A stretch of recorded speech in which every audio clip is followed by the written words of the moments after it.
एक पार्टी में 20 व्यक्ति हैं, यदि प्रत्येक व्यक्ति प्रत्येक अन्य व्यक्ति से हाथ मिलाता है तो कुल कितनी बार हाथ मिलाए गए। देखो इस सवाल को समझने के लिए कि सवाल कहना क्या चाह रहा है, हम छोटा सा एग्जांपल लेते हैं। हमने ये ले लिया पहला व्यक्ति और ये 5 व्यक्ति, 5 व्यक्तियों के एग्जांपल से इसको समझेंगे। सवाल ये कहना चाह रहा है कि इस व्यक्ति ने इससे भी हाथ मिलाया, इससे भी और इससे भी। तो देखो इससे मिलाया, फिर इससे और फिर इससे। अब जब दूसरा व्यक्ति है वो इससे पहले ही मिला चुका है, देखो यहाँ पर, तो वो किस किस से मिलाएगा, वो इससे मिलाएगा, इससे मिलाएगा और इससे मिलाएगा। फिर तीसरा व्यक्ति, इस व्यक्ति से तो देखो यहाँ पर मिला चुका है पहले वाले से, और दूसरे व्यक्ति से देखो यहाँ पर मिला चुका है, तो वो किससे मिलाएगा, वो मिलाएगा इससे और इससे। अब चौथा व्यक्ति देखो इससे मिला चुका है यहाँ पर, इससे मिला चुका है यहाँ पर, और इस व्यक्ति से मिला चुका है देखो यहाँ पर, तो वो किससे मिलाएगा, सिर्फ वो मिलाएगा इससे।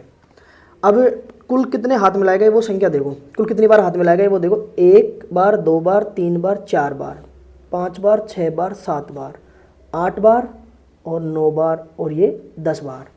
तो अब ये जो 10 आया कि कुल कितनी बार हाथ मिलाए गए, वो संख्या आई, वो ऐसे आई कि टोटल व्यक्ति कितने हो गए 5, 5 में से 1 घटाऊंगा 4/2।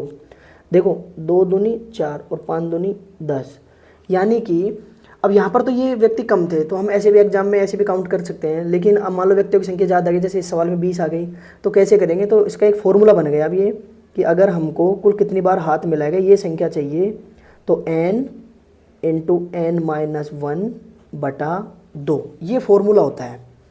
अब हमको चाहिए इस सवाल में संख्या और व्यक्ति कितने हैं 20, तो n की वैल्यू कितनी है 20 इंटू 20 में से 1 गया तो 19/2, 2 1 कम 2, 2 10 20, यानी कि कुल कितनी बार हाथ मिला गए वो संख्या चाहिए, तो 10 × 19 कितना हो जाएगा 190।